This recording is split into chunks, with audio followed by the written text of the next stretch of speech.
जय Bhim public. आपण जायला होतो शिवाजी गार्डनमा. आपली खानदेशी कलाकार नैना परदेशी म्हणे बेस्ट फ्रेंड येईल होती. ती बोलली की मला भेटायला ये, म्हणजे मी अंमळनेरला आलेली. ते त्याच मला काही कॅमेरा लावानं चालू होतं शूटण्यासाठी. आणि त्यानंतर वहिनी आपली एंट्री ते तुम्ही देखू शकतास. खूप मोठा आनंद होईना खरंच. आम्ही दोघी फ्रेंड असले भेटेने खूप घट्ट मिठी मारे. आम्ही खूप महिन्यानंतर भेटेलो होतो दोघी बेस्ट फ्रेंड. जीवलग फ्रेंड आहे तो. फ्रेंड तर फ्रेंड रासनी फ्रेंडनी जागा कोणी लिहू नाही शकस खरं. एक म्हणजे एकने वेगळंच काही नातं रास फ्रेंड असणं. ते एकमेकांनी तब्येता वगैरे विचारानं आमनं चालू होतं.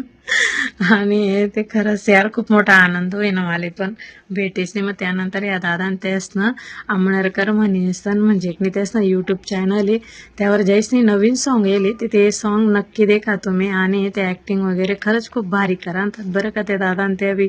आणि कलाकार पण भारी आहेत. आणि ते यांना मागे खूप मोठी मेहनत राहस. एक एक शूट म्हणजे एक वेगवेगळं लोकेशन देखील सण लेणं पडस. ते मला पण म्हटलं खूप आनंद होईना.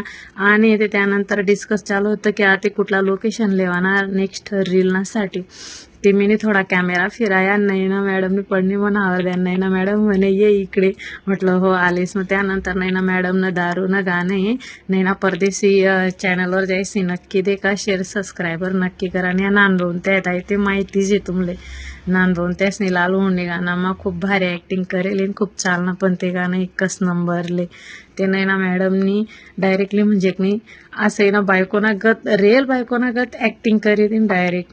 ते मी देखील शॉक होई गो की डायरेक्टली बॉ खरंच खूप मेहनत त्रास या रील्स आणि गाणं बनवतस. त्यानं मागे आपले सरळले देखाले भेटस. पण त्या एक एक तुकडं त्यासले जोडीसनी पूर्ण गाणं तयार करणं पडस. आणि त्यानंतर परत अजून नैना मॅडमनं त्या दादा त्या संगी रील्स बनवून चालू होतं दारूनं गाण्यावर ते.